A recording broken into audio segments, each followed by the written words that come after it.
सेतु कोई संतुलन में होता है तो इसका जो सूत्र लगता है, वीडियो सेतु ने बताया था कि दो भुजाओं के प्रतिरोधों का अनुपात शेष दो भुजाओं के प्रतिरोधों के अनुपात के क्या होता है, बराबर होता है। यहाँ पर ये धारामापी जो जी है इसमें कोई विक्षेप नहीं आ रहा। जब धारामापी जी में कोई विक्षेप नहीं आएगा तो इसका मतलब ये सेतु संतुलन में है। तो उस समय इसको पी मान लीजिए, इसको क्यू मान लीजिए, और इसको आर मानेंगे, इसको एस मानेंगे। लेकिन यहाँ पर ये दो प्रतिरोध पहले समांतर क्रम में लगे हैं, इनको पहले समांतर क्रम में जोड़ दीजिए, या तो ऐसा कर सकते हो बाद में भी जोड़ सकते हो, लेकिन पहले समांतर में जोड़ दो। आर और 15 ओम किस क्रम में है, समांतर क्रम का सूत्र क्या हो जाएगा, 1/r, तुम डैश लिख लो पहले क्योंकि आर तो वहां लिखा हुआ है। फिर 1/r1 प्लस 1/r2, अब r1 कितना है r, अब r2 कितना रहेगा 15, प्लस का 1 कितना हो जाएगा 15। तो यानी इसका जो आंसर आ जाएगा, इसका लासा ले लेंगे, कितना हो जाएगा 15r, कितना जाएगा, अब 15 की यहाँ पर आ जाएगी 15, अब प्लस में r1 हो जाएगा। इसको जब पलट देंगे तो हमारा जो r डैश का जो मान आ जाएगा वो कितना आ जाएगा, 15r बटे में 15 प्लस r। हमें इस r का ही मान ज्ञात करना है। तो समझ लीजिए अब r डैश, अब ये जो बातें कर रहे हैं बिल्कुल बातें ना हो, ये समझ लीजिए r डैश है। r डैश का मतलब ये जो तुम्हारा परिपथ है ये r डैश हो गया। अब जब सेतु संतुलन में है तो सूत्र लगेगा जब सेतु संतुलन में हो, जब सेतु संतुलन में हो, जब सेतु संतुलन में है तो इस भुजा को लिख लो, इसका मान कितना आ जाएगा 6 बटे में, और इसका मान कितना था 15r बटे 15 प्लस r। अब चाहे तो r डैश लिख लो, उसके बाद में मान इसका रख देना। तो चलो पहले r डैश थोड़ी देर के लिख लेते हैं, r डैश और बराबर में कितना 3 के बटे में कितना 1.5, 3 के बटे में कितना हो गया 1.5 हो गया। अब ये पॉइंट से यहाँ 0 बढ़ गया, 15 से कट गया, कितना आ गया 30, ऊपर और ऊपर से काट सकते हो, 2 से काट दोगे कितना आ गया 3, तो r डैश बराबर कितना आ गया 3 ओम। अब r डैश का जो मान, हमें r डैश का नहीं चाहिए था, हमें तो r का मान निकालना है, लेकिन r डैश तुम पहले ही निकाल लिया, कितना 15r प्लस बटे में कितना, ये मान रख दो यहाँ पर 15r बटे में कितना 15 प्लस r, और बराबर में कितना रहेगा 3, इसके बटे में कितना मान लीजिए, तिरछी गुणा कर दीजिए, तिरछी गुणा करें तो यहाँ जाएगा 45 और प्लस का कितना 3r, 45 प्लस 3r बराबर में जब इसकी एकड़ में करेंगे तो 15r हो जाएगा, तो 15r हो गया। अब क्या करेंगे 3r को उधर ले जाओ, 45 इधर ऐसे रहने दीजिए, बराबर में 15r है, 3r इधर गए माइनस के हो गए, कितने बचे 12r बचे, कटेगा किसी से 3 से कट जाएगा, 3 से कटेगा, 3 चक्कू 12, 3 आएगा कितना जाएगा 15, तो r का मान आ जाएगा 15/4, यानी उस r का मान हो जाएगा 15/4, ये इसका आंसर हो जाएगा। अब इसका जो अगला क्वेश्चन है 21वां क्वेश्चन, ठीक है। अब 21वें क्वेश्चन को देखिए आगे। हाँ ये चित्र रहेगा, इस चित्र की सहायता से तुम्हें इसमें संतुलन बोला गया सवाल में, इसको सवाल को पढ़ के देखिए। कुमार मित्तल की किताब का, कुमार मित्तल ये चल रही है किताब, कुमार मित्तल किताब में ये जो नूतन है इसके लेखक भौतिक विज्ञान, कुमार मित्तल किताब है, इसमें पाठ 6 आंकिक प्रश्न फर्स्ट किताब है, उसमें 20वां क्वेश्चन इसको हल कर रहे हैं। इस चित्र में कहा गया है, ये जो हमारा क्वेश्चन है सेतु, तुम्हें पहले जानना पड़ेगा सेतु संतुलन में है या नहीं, इसको पहले जांच करते। क्वेश्चन ने कहा है कि ए व बी के बीच तुल्य प्रतिरोध ज्ञात कीजिए। अब ए व बी के बीच तुल्य प्रतिरोध ज्ञात करेंगे, पहले एक सेतु जो हमें लग रहा है हो सकता है मीटर सेतु भी हो, तो अगर सेतु होगा संतुलन में तो ये 5 ओम का प्रतिरोध छोड़ दिया जाएगा, लेकिन संतुलन होने के लिए, जांच होने के लिए क्या होना चाहिए, P/Q बराबर R/S होना चाहिए। तो इसको जांच करते हैं पहले। देखो ये तो 1 ओम लग गया, चलो इसको P मान लोगे, इसको Q मान लोगे, लेकिन यहाँ ये दो प्रतिरोध श्रेणी क्रम में जुड़े हैं, ये भी तो श्रेणी में जुड़े हैं, तो मतलब ये 1 और 1 2 ओम का है, और ये 3 और ये कितना है 4 ओम का है, तो ये इसका मतलब यहाँ पर 2 है और यहाँ कितना लगा है 4 ओम लगा है। तो इसकी जगह पे हम क्या कर सकते हैं, पहले इसको जांच करते हैं, 1 ओम और बटे में कितना 2 ओम, 1 के बटे में कितना 2, बराबर में 1 1 2 कितना 60 में समझ सकते हो, 1 और 1 कितना हो गया 2, उसके बटे में कितना 3 और 1 कितना हो जाएगा 4, तो यहाँ 2 1 2 2 2 2 1/2 के बराबर 1/2 आ गया, तब तुम कह सकते हो सेतु संतुलन में है। क्या लिखेंगे? सेतु संतुलन में है, सेतु संतुलन में है। और जब सेतु संतुलन में होगा तो ये वाला जो प्रतिरोध होगा इसमें धारा नहीं जाएगी। जब धारा नहीं जाएगी तो इसका मतलब ये प्रतिरोध बिना काम का, इसको छोड़ दीजिए। बाकी हल करने का तरीका क्या है? ए व बी के बीच अगर तुम्हें प्रतिरोध चाहिए तो ऊपर वाले तार अगर ऐसे पकड़ोगे तो 1 ओम और 2 ओम श्रेणी में 3 बन जाएगा। कितना बन जाएगा? ऐसे नीचे वाले तारों को अगर देखेंगे ये तो 4 था और ये कितना था? 2, तो 4 और 2 कितना बन जाएगा? 6 बन जाएगा। यानी नीचे वाले प्रतिरोध 6 बन जाएगा, ऊपर बनेगा 3 और 3 और 6 को हम कितने जोड़ेंगे? समांतर क्रम में। उसके बाद ए व बी के तुल्य प्रतिरोध आ जाएगा। चलो पहले इतना हल करते हैं। 1 और 2 को किस क्रम में? श्रेणी क्रम में। चलो थोड़ा लिख देते हैं। 1 ओम व 2 ओम के प्रतिरोध किसमें है? श्रेणी क्रम में है। श्रेणी क्रम का सूत्र लगा दीजिए। R1 हम इसको लेके लिख लेंगे, ठीक है। R1 बराबर 1 + 2, श्रेणी क्रम में मान डायरेक्ट जुड़ जाते हैं। तो 1 + 2 कितना हो गया? 3 ओम हो गया। यानी R1 का मान कितना हो गया? अब इसी प्रकार से ये वाले तुम्हारे 2 ओम बन गया था और ये वाला कितना बन गया था? 4 बन गया था। तो 2 ओम व 4 ओम भी किस में रहेंगे? श्रेणी क्रम में रहेंगे। 2 ओम व 4 ओम के प्रतिरोध ये भी किस में रहेंगे? श्रेणी क्रम में रहेंगे। और श्रेणी क्रम को अब R2 लिख लो। R2 बराबर 2 में 4 जुड़ जाएगा, कितना हो जाएगा? 6 ओम हो जाएगा। जब ऊपर कितना आ गया? 3 ओम, अब यहाँ आ गया कितना? 6 ओम। तो तुम्हारा दोनों क्रम किस बन जाएगा? समांतर क्रम में। उसके बाद में लिखेंगे 3 ओम व दूसरा कितना आया? 6 ओम। किस क्रम में रहेगा? समांतर क्रम में। अब समांतर क्रम का सूत्र जानते हो, 1/r बराबर 1/r1 + 1/r2। 1/r हमें मान लो ज्ञात करना है। R1 कितना है? 3 और R2 कितना है? 6। तो इसका एलसीएम कितना आ जाएगा? 6। 3 की गुणा 2 बार, 3 दूनी तो 2 × 1 = 2। यहाँ 6 × 6 तो 1 × 1 = 1, ऊपर हो गए 3 बटे में कितना? 6। 3 से काट दो, 3 दूनी, यहाँ चल रहा था 1/r, तो r × r बराबर 2 × 1 = 2। तो r बराबर कितना आ गया? ए व बी के बीच आया प्रतिरोध, लेकिन अभी तुल्य प्रतिरोध नहीं आया है। ए व बी के बीच तुल्य प्रतिरोध आ गया, लेकिन अगर सवाल में बाद में ये भी कहा गया है कि धारा भी ज्ञात करनी है। जब धारा ज्ञात करेंगे तो ये प्रतिरोध भी जुड़ेगा, क्योंकि सेल का आंतरिक प्रतिरोध भी लगा है। चलो धारा बाद में ज्ञात करेंगे, उसके लिए सूत्र I बराबर लगा दोगे E/R + R, वो तो I का मान आ जाएगा।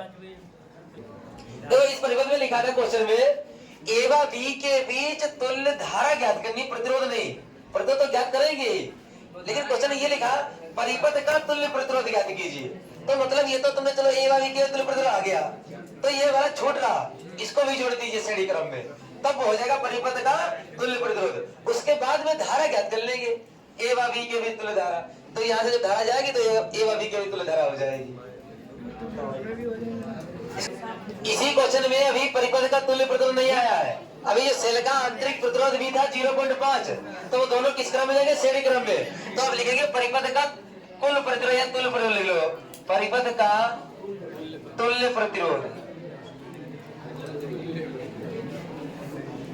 कितना हो जाएगा? आंसर कितना आया था तुम्हारा? R आया था, और प्लस में आंतरिक प्रतिरोध जितना है स्मॉल r, तो इसका मान कितना आया था?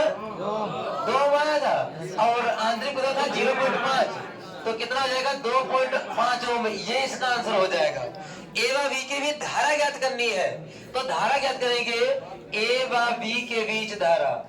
अब ए व बी के बीच धारा होगी वो सेल की द्वारा ही धारा होगी, जो सेल में धारा प्रवाहित होगी वही ए व बी के बीच में भी जाएगी। तो I बराबर सूत्र लगेगा D/R, चाहे R + R लगा दो, E/R + VR लगता है, बात एक ही है। E लगा देंगे E/R + R। E कितने वोल्ट का सेल था? 2.5 वोल्ट का, और कैपिटल R + R कितना आ गया? 2.5 बन गया। चाहे अलग अलग मान रख दो, जोड़ने पर वो एक ही बन जाएंगे। 2.5 बन गए, 2.5 से 2.5 कट गया, कितना आ गया? 1 एम्पीयर। इसका आंसर हो जाएगा, ये हो गया इसका आंसर। देखिए इस क्वेश्चन में जो 22वां क्वेश्चन है, इस क्वेश्चन को पहले पढ़ते हैं। तो क्या लिखा है इसमें? दिए गए परिपथ की सहायता से सेल के सिरों के बीच की वोल्टता ज्ञात कीजिए। यानी जो परिपथ दिया गया है कि सेल के सिरों के बीच की वोल्टता ज्ञात करनी है। वोल्टता का मतलब इसके सेलों के बीच विभव कितना बचा, मतलब जितना 2.5 वोल्ट की बैटरी लगी थी, यह सेल लगा था, अब यहाँ से कुछ धारा इसमें पहुंच गई, कुछ धारा से पहुंच गई, कुछ वोल्टेज कम हो गया, अब वो बचा कितना वो ज्ञात करना है। तो दो सूत्र होते थे, एक होता था आवेशन के समय, मतलब जब सेल चार्ज होता था, और एक सेल जब होता था निरावेशन के समय, जब सेल डिस्चार्ज होता था। जब सेल चार्ज होता है तब सूत्र लगता है B बराबर E माइनस IR, जब डिस्चार्ज होता है तब। माइनस का मतलब जब धारा किसी में डिस्चार्ज हो रहा जा रही हो, अब इसमें जब धारा सेल में आ रही होती तो यहाँ पर प्लस का सूत्र लग जाता है, लेकिन इसमें क्या हो रहा, सेल धारा भेज रहा है इस परिपथ में, तो इसमें माइनस वाला सूत्र लगेगा, तो वहां से हमें वोल्टता ज्ञात कर पाओगे।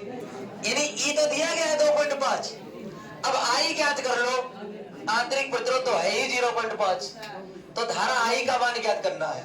अगर वोल्टता ज्ञात करनी हो तो धारा I का मान ज्ञात करना पड़ेगा, और धारा I का मान कैसे ज्ञात होगा, परिपथ का कुल प्रतिरोध मालूम हो, ओम के नियम से लगा सकते हो सूत्र I बराबर B बटे R, या तुम लगा सकते हो I बराबर E बटे R प्लस R, ये भी लगा सकते हो, लेकिन उसमें आंतरिक प्रतिरोध नहीं जोड़ेंगे, बाद में जोड़ देंगे, बात एक ही रहेगी। तो चलो हम पहले इस परिपथ का प्रतिरोध ज्ञात कर लेते हैं और फिर ये सूत्र लगा देंगे, ठीक रहेगा। तो चलो इस परिपथ में हम लगा देते हैं, बातें बिल्कुल नहीं हो, जितना है यहाँ बोलो, नहीं बोलने की जरूरत नहीं है। देखिए पहले जांच करेंगे हमारा सेतु संतुलन में तो नहीं है, सेतु अगर संतुलन में है तो ये 5 ओम का प्रतिरोध बेकाम का है, इसको नहीं जोड़ेंगे।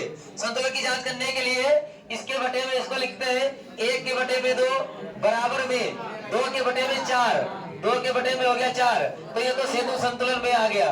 1/2 बराबर 1/2 आ गया, तो सेतु संतुलन में है। जब सेतु संतुलन में होगा तो हम क्या करेंगे, इसमें ये वाला जो प्रतिरोध है इसको छोड़ देंगे, तो इसलिए हम क्या करेंगे, फिर अगर इस सिरों के बीच अगर प्रतिरोध ज्ञात करना हो तो ये जो ऊपर वाले तार वाले श्रेणी क्रम में हो जाएंगे, ये वाले श्रेणी क्रम में हो जाएंगे। तो 1 और 2 किस क्रम में है, श्रेणी क्रम में है। 1 ओम बाद 2 ओम किस क्रम में है, श्रेणी क्रम में। अब श्रेणी क्रम का सूत्र डायरेक्ट जुड़ जाएगा, R1 लिख लो, 1 + 2, 1 + 2 कितना बन गया, 3 ओम, 1 + 2 कितना बन गया। इसी प्रकार 2 ओम और 4 ओम किस क्रम में है, श्रेणी क्रम में है। 2 ओम व 4 ओम ये भी किस में है, श्रेणी क्रम में है। और श्रेणी क्रम के लिए R2 लिख लो, 2 + 4, 2 + 4 कितना बन गया, 6 ओम। अब क्या हुआ, एक तार ऊपर बन गया, एक तार यहाँ बन गया, ये तो एक बिंदु से सीधे जुड़े हैं तो समांतर क्रम बन जाएगा। तो R1 और R2 किस क्रम में होंगे, समांतर क्रम में। तो समांतर क्रम में लगा दीजिए। और कौन से थे, 3 ओम व 6 ओम समांतर क्रम में है। और समांतर क्रम का जो सूत्र रहता है वो 1 लगता है, 1/R बराबर 1/R1 प्लस 1/R2। 1/R1 की जगह कितना, 3, 1/R2 की जगह कितना, 6। ये तो वही सवाल अभी जो लगाया था तो वही आएगा। 6 का लसा कितना, 3 दूनी 6, 2 1 2, 1 1 1, तो 1/R बराबर हो गया 3/6। ये बोलो भैया, ये तो बातें के लिए बाहर जा सकता है। 3 से काट दिए, 3 1 3, 3 दूनी 6, R बराबर कितना, 2 ओम।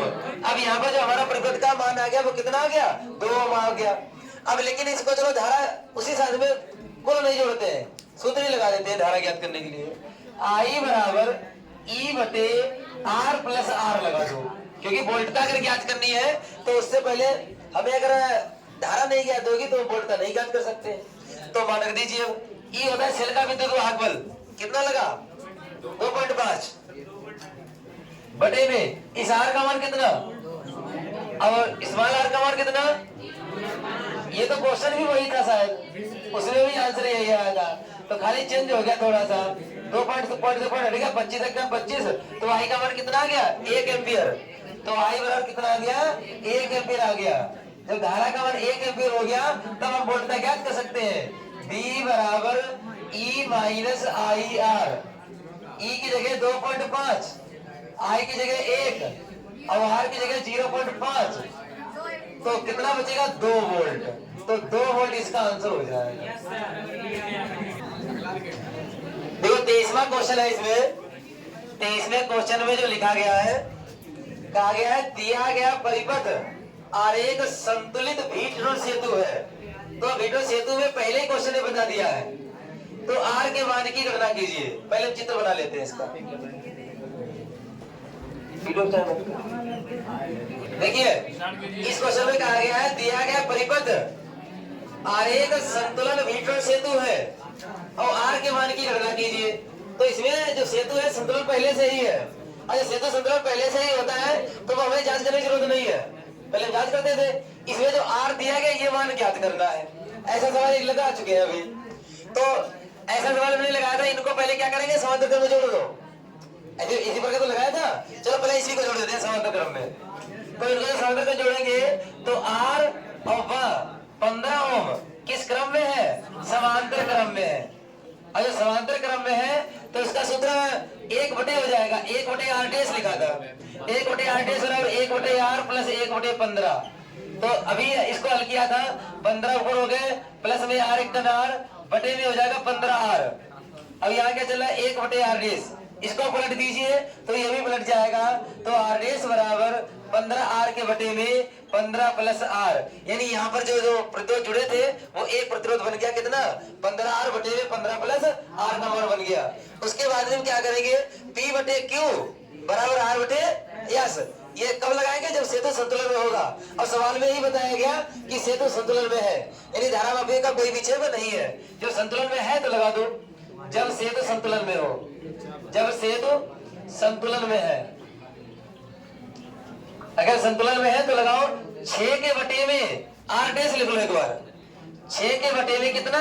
r', क्योंकि दोनों का रिजल्ट तुमने कितना निकाला? r' ही तो निकाला है। अब 3 के बटे में कितना लिखोगे? 1.5।